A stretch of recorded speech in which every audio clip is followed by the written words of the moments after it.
Welcome to our talk studio, and it's great to have you, David Makali, Peter Opondo, in studio with us discussing this issue. Look, there was lots of subterfuge at the beginning of the week, last week. Did the meetings happen? Did they not? That was Raila Ruto at the time. And following that, I think it's all been about Ruto's positioning. Who is he speaking to? And he's met with several people, as we've seen. So let's talk about this. First and foremost, is he likely to be the kingmaker in this upcoming election? David, let's start with you. Kingmaker, I don't think so. I think I would rather put it at influential, because Kingmaker would take a little more, that wherever he chooses, or wherever he confers his support, is automatically going to be the winner. Is guaranteed. Yeah, I don't think that he's in that position yet.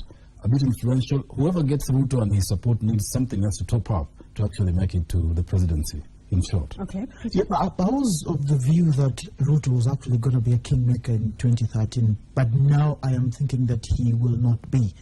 For the simple reason that if, let's say, Ruto said today, Raila Tosha, does it mean that all his voters will go and support Raila?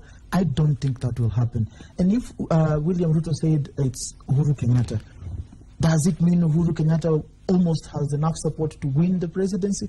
I don't think so. So I don't think he will be the kingmaker, but he can influence the outcome of the 2013 elections. Let's talk about all the speculation around this. So much is still undetermined, but you can see the camps trying to build their support bases for the bargaining position that their bargaining positions. And the phrase has been used over and over, like-minded. And so let me ask you, gentlemen, define like-minded and tell me, does it have anything to do with the positioning of our politicians as they head to the election? Well, I wouldn't say that there's like-minded in terms of ideas. Well, give it to them. I mean, like I've said before, I don't think there's any difference in terms of the ideas that these politicians hold for this country, apart from the rhetoric and appearing to be, the one who owns the idea. These ideas are common, so there's nothing really about, one can say they're not like-minded. But in terms of interest, perhaps that's what is defining all this shuttling back and forth. And it's about political interest to have power. So every of these candidates wants to be in the next government. And let's just be clear, you've said interests. Political self-interests or community interests? Let's also be clear on that. Well, it is actually self-interest first and foremost, because,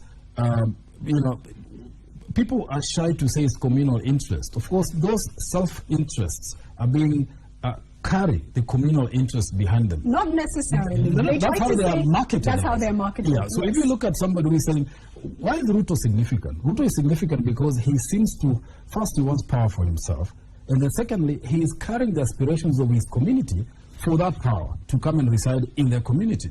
So to that extent, that is the interest I'm talking about that marries the personal one, which also, the communal one masquerades as the personal one. To keep it there. And yet the truth is, gentlemen, if you just look at Moi's reign for all those years, Baringo Central, people lived in poverty the whole time. And so it comes back to the point that, can we rely on these politicians? Let's come to this, Peter. Is it all going to be about power? What position do you give me? What guarantees do I have? That's what it boils down to. Let me answer your earlier question about whether they're like-minded. I think they are like-minded in the sense that, ask yourself, what are the issues that are driving this campaign? For a long time, it was anybody but Raila Odinga. So it was either you are for or against Raila Odinga. So like-minded would mean the person who's working with you is for or against. To this stage, we've come to a stage whereby now it's the ICC issue. The Uhuru Kenyatta William Ruto ticket is basically telling Kenyans to vote for or against the ICC process. So that if you vote for Uhuru Kenyatta and William Ruto, you're voting against the ICC process. So the like-mindedness you're talking about here is about people are saying, okay, we are rejecting this ICC process. Foreigners should not be able to tell us how we are going to elect our leaders. So yeah, the issue of like-mindedness, it is. Brings us to that critical issue, which is the ICC factor. And I think a newspaper today, of course, the headline saying there could be an Uhuru Ruto ticket. What would that mean for Kenya? April. Fatu Bensouda heads into Kenya this week. April, the cases begin. First of all, I think that part of the shuttling around that Ruto is doing and Uhuru is playing to the gallery of the ICC. Clearly, it's a strategy that when Bensouda is here, they're going to dominate the public space, and that they'll be reckoning, they'll be saying, we're not people to be ignored. So when you go back to The Hague, know that we are the guys who carry weight in this country. So make your decisions with that in mind. Two, it shows there's a certain desperation, anyway, between the two gentlemen to secure their future. Unfortunately for me, I think the strategy of them hanging together is really not going to fly among Kenyans, because as is apparent, you're not going to package the presidency and the vice presidency into danger. Perhaps you want to split the two if it was strategy, thinking strategy. They would probably want to split their cards and say, let's fight, you fight this side, I fight that side, rather than saying we fight together, because the likelihood will be boomerang. And yet they have huge support bases. That is a fact. Yeah, they have huge support, and that's a fact that you cannot deny. And I was just speaking to a political commentator before we came on air, and he suggested that the assumption that the Uhuru Kenyatta William Ruto ticket is a winning ticket is based on very weak ground. But it will give their opponents, especially Raila Odinga, an easy way to campaign against them, especially given that the ethnic balkanization of this country, the way we've been voting, and people will also argue that why, for example, why leadership cannot be just from certain communities. And that, I think, is very critical, that even as these politicians campaign, they must be mindful of the unity of this country. Let's talk about Raila in all this. So going back to Ruto as well, even then, in someone who packages himself as a reformer, there's just something that is off about that. It brings us back to where is the true ideology in all this, David? Well, you know, really, let's say reform is only being used to seek votes. It's a way of packaging yourself. You cannot say that, for example, let me say this, there is really fundamentally anything different between the ideas that Raila holds and the idea that William holds. Forget about the public rhetoric and all this. These people were together in the same party. They parted on issues that are either known in public or not. When they get back together, it is not that they have come from different countries. So really, the agenda, you know, is the same. It's just that we are being sold this idea. This is a reform-minded person. The other one is not reform-minded. There's nothing different between these guys. So I don't expect them not to work together, for example.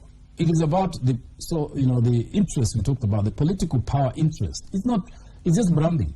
It's so worrying. But even as you say that, David, these people are on different sides of the constitutional issue during the referendum vote, and that should indicate some significant differences in ideology. But is the constitution an issue in the 2013 campaigns? It's not. Right. It is not. So you cannot actually argue that one voted for or against, so they've got different ways of looking at it. It is an issue to the extent of who can best. It's an issue of who can best implement it. That is what it's being made to be. Right. So that's what Raila says. I am the best bet for you to implement this constitution. But then the other guys are not. But then sits down with somebody who was he says he cannot implement fighting that constitution. So I think very interesting. Our time is really short. I want you, though, gentlemen, to finish off by painting a picture for us. This is a highly dynamic situation. What do you see happening? Let me start with you, David. Well, let me first say this. I think that I don't believe that this deal between Uhuru and Ruto, as reported in the papers today, is real or it will hold. For two reasons. One, if they did, then obviously that ticket will not win this election. My own prediction.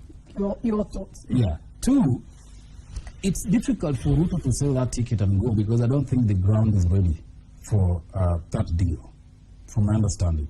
What do you see happening? What I see happening is there's going to be another switch. This is just level one. There will be another negotiation. Tomorrow we might see William Ruto with Kalonzo Musyoka, or William Ruto with Raila Odinga, in any other formations. I think that this is testing the grounds, and then we'll see what will happen after here.